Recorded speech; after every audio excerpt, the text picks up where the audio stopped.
Happy New Year. So I'm sure most of us have heard the saying, learn something new every day.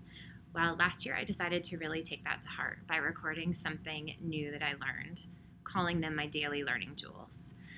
So some of you might have heard of these already. This might be your first time, but regardless, I thought I would highlight the top 3 learning jewels here to close out 2019 before starting again in 2020. So they're going to be a little random, but here goes.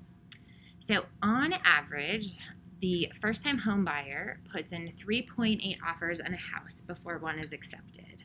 So good news is I'm halfway there, more than halfway there. Second one, and this one I learned from an Airbnb experience when I was in Florida, and it was to get suited up and open up a beehive and look for the queen bee and all this good stuff. So I learned a ton of new things during that session, but one that I thought was interesting is that the average worker bee will only make 1/8 of a teaspoon of honey in their lifetime. Granted, their lifetime is 6 weeks long. And then the last one, and funny enough, this one I went to an event with Danny Ainge, and he had mentioned how the team does work with a brain doctor. And so it got me thinking more about Myers-Briggs and MBTI styles of basketball players and coaches.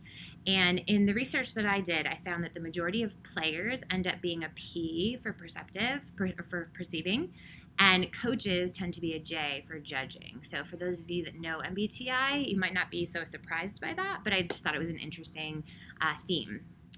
So I encourage you all to capture your own learning jewels and guarantee there's nothing better than reading through the year in review when you're done. Have fun.